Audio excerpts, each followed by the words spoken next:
जिंदगी के जिस भी चौराहे पर आज आप खड़े हो उसका कारण आप स्वयं हो। बैंक में बैलेंस नहीं है, कारण आप हो। बच्चा सरकारी स्कूल में पढ़ता है, कारण आप हो। पत्नी के पास गहने नहीं हैं, कारण उसका कारण आप ही हो। और हम इस बात को महसूस करते हैं और मानते हैं, हमें कोई संकोच नहीं होता ये कहने में।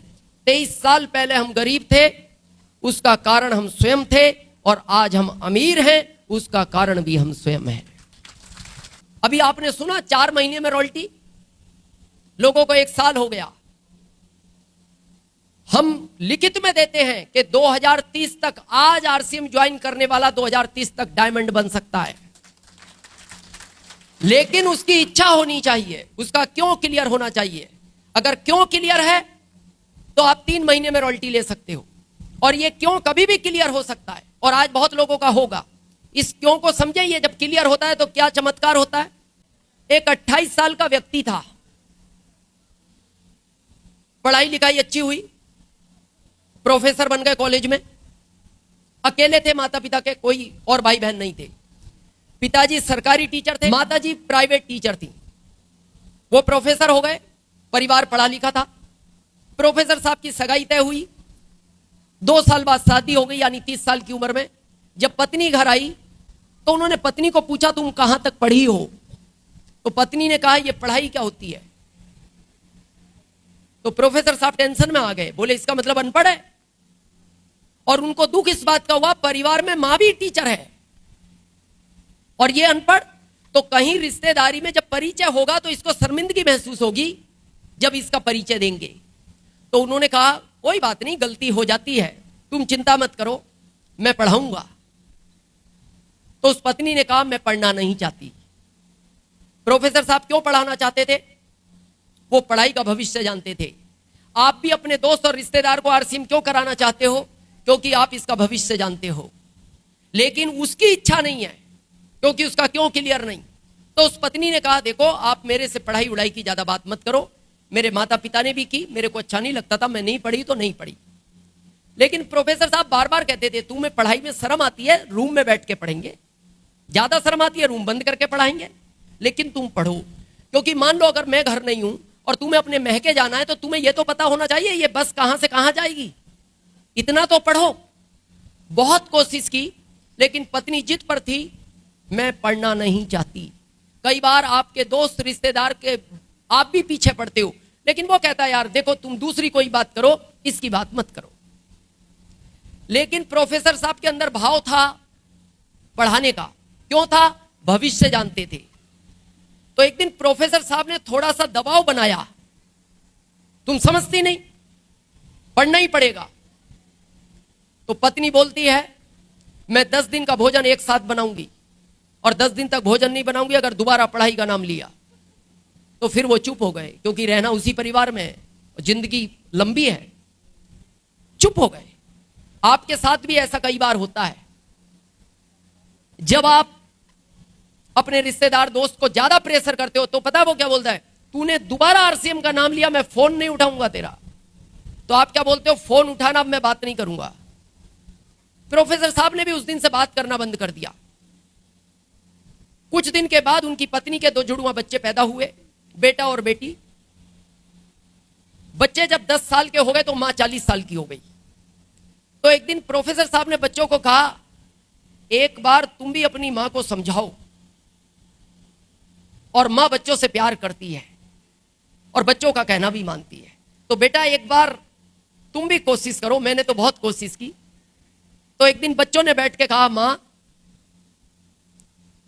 क्या तुम जानती हो हमारे परिवार में तुम्हारे अलावा सब पढ़े लिखे हैं। तो उस मां ने कहा, मैं तो ये भी जानती हूं, ये बात तुम्हें बताई किसने है। तो बच्चे चुप हो गए।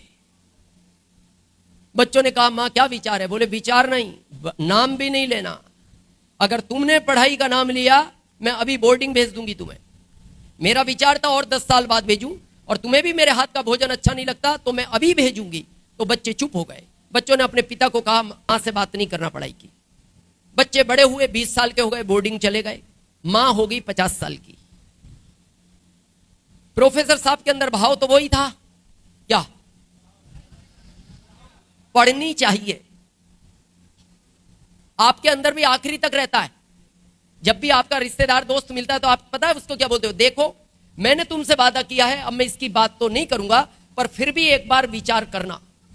बच्चे बोर्डिंग चले गए। एक दिन प्रोफेसर साहब घर आए। उन्होंने पत्नी को कहा मेरा बैग तैयार करो कपड़ों का, मेरे को 20 दिन के लिए भारत सरकार की ट्रेनिंग पे जाना है। पत्नी को थोड़ा शक हुआ। बोले आप एक दिन के लिए भी कभी बाहर जाते हो तो मेरे को 3 दिन पहले बताते हो, अचानक बाहर जा रहे हो और 20 दिन के लिए कपड़े तैयार करो। उसको शक हुआ लेकिन वो कुछ बोली नहीं। प्रोफेसर साहब चले गए। 2 दिन बाद प्रोफेसर साहब के घर एक 27 साल की बहुत सुंदर महिला आई। उस महिला ने बैल बजाई, दरवाजा खुला। उसने कहा साहब हैं? पत्नी ने कहा नहीं। साहब 20 दिन के लिए ट्रेनिंग पर गए, कुछ काम नहीं, उन्हीं से काम था। कब गए हैं?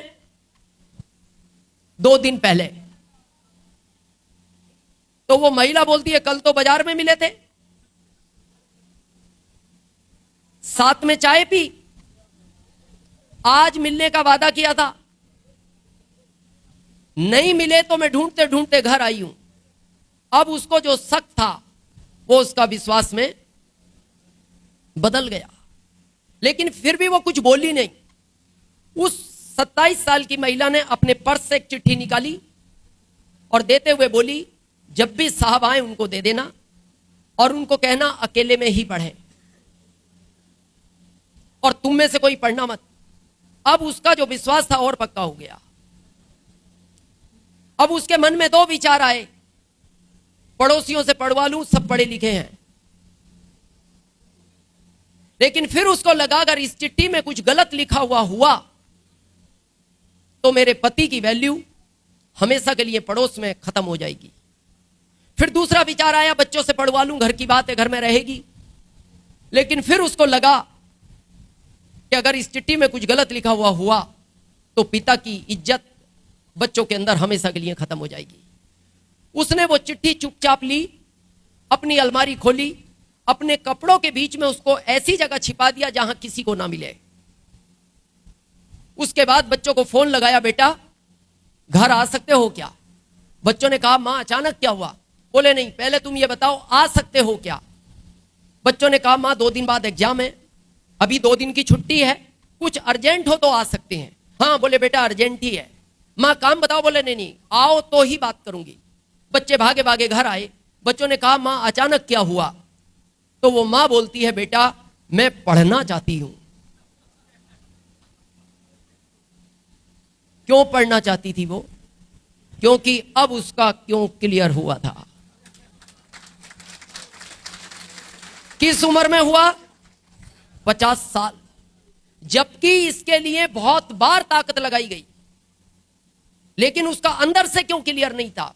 पति का था, बच्चों का था, मां का नहीं था। क्यों पढ़ना चाहती थी? उसको वो चिट्ठी पढ़ना था, उसका क्यों क्लियर था। बच्चों ने कहा मां अचानक क्या हुआ? बोले कुछ भी हुआ हो पढ़ना है। बोले मां वो काम हम कर देंगे। नहीं मैं ही करूंगी। बोले मां अचानक 50 साल में क्या हुआ? हाँ हुआ जो भी हुआ, लेकिन मेरी इच्छा है अब पढ़ना है। अरे मां तुम पागल हो गई? हाँ जो भी समझो, लेकिन मैं पढ़ूंगी। तो मां हम तो नहीं पढ़ा सकते, हमारी तो एग्जाम है, और ये बात आप फोन पे बताती तो हम आते भी नहीं। तो तुम्हारे पिताजी से पूछो, बहुत बोलते थे रूम बंद करके पढ़ाऊंगा। पिता ने कह दिया अब सरकार की जिम्मेदारियां ज्यादा हैं, जब फ्री था तो पढ़ा सकता था, अब मैं भी नहीं पढ़ा सकता। तो बेटा मेरी कोचिंग लगवाओ। अरे मां तुम्हें हुआ क्या? नहीं जो भी हुआ है पर पढ़ना है, क्योंकि उसका क्यों बिल्कुल क्लियर था। उन्होंने पिता को बात की, पिता ने कहा लगवा दो। तो बच्चों ने कहा मां घर कोई पढ़ाने नहीं आएगा, एग्जाम का टाइम है। बेटा मैं पढ़ने चली जाऊंगी। बोले मां 3 किलोमीटर आना जाना, 6 किलोमीटर डेली, स्कूटी भी चलानी नहीं आती। बोले मैं पैदल जाऊंगी, पर मैं पढ़ूंगी तो पढ़ूंगी। पढ़ना शुरू किया, लगन इतनी थी 16 दिन में पढ़ना सीख गई, क्योंकि क्यों क्लियर था। जिस दिन आपका आरसीएम में क्यों क्लियर हो जाएगा, तीसरे महीने रॉयल्टी बन जाओगे। तीसरे महीने आज ज्वाइन होने के बाद। अभी हमारे सामने थे ना जिनका आज हमने सम्मान किया, ये तो औपचारिकता थी। जब मेन प्रोग्राम होगा तो उनका बहुत धूमधाम से सम्मान होगा। चौथे महीने ही बने हैं ना, 4 ही महीने में बने हैं, क्योंकि शायद क्यों क्लियर हो गया होगा। 16 दिन में पढ़ना सीख गई। क्या पढ़ना सीख गई, ये क्या लिखा है, और उसको उतने की जरूरत थी। उसने इंग्लिश और मैथ नहीं पढ़ा। 16वें दिन घर आई, अलमारी खोली और वो चिट्ठी निकाली। फिर उस चिट्ठी को खोला और उस चिट्ठी में लिखा था, ये सब नाटक तुम्हें पढ़ाने के लिए की गई है। ये क्या है, ये सब नाटक ही है। आप घर नहीं समझोगे आरसीएम, ये नाटक ही तो है। क्या है ये? पहले एसी हॉल किया गया, वो हॉल की कैपेसिटी 500 थी, तो टिकट ज्यादा डिमांड आई। फिर अचानक ये चेंज हुआ, गर्मी है, नाटक ही तो है। आप इधर से आए, हम उदयपुर से आए, इसी नाटक में ही आरसीएम समझा जाता है। ये जितने भी लोग रॉयल्टी और टेक्निकल बने ना, इसी नाटक में बने हैं। बहुत लोग कहते हैं, क्या मैं अपने रिश्तेदार को घर में नहीं समझा सकता, क्या मैं अपने दोस्त को घर में नहीं समझा सकता। घर में प्रोफेसर साहब की पत्नी नहीं समझी, आपका दोस्त क्या समझेगा। यही जगह है समझने की और समझाने की, यही जगह है। हम भी इसी जगह समझे हैं, लेकिन क्यों क्लियर होना चाहिए। और आज आखिरी तक इस क्यों को हम क्लियर करेंगे। और अगर वो क्लियर हो गया तो एक दिन आप भी स्टेज पर आकर कहोगे कि मैं 3 महीने में रॉयल्टी बना, मैं 4 महीने में रॉयल्टी बना, और मैं 2030 तक डायमंड बन गया। ऐसे कई उदाहरण आएंगे भारत से।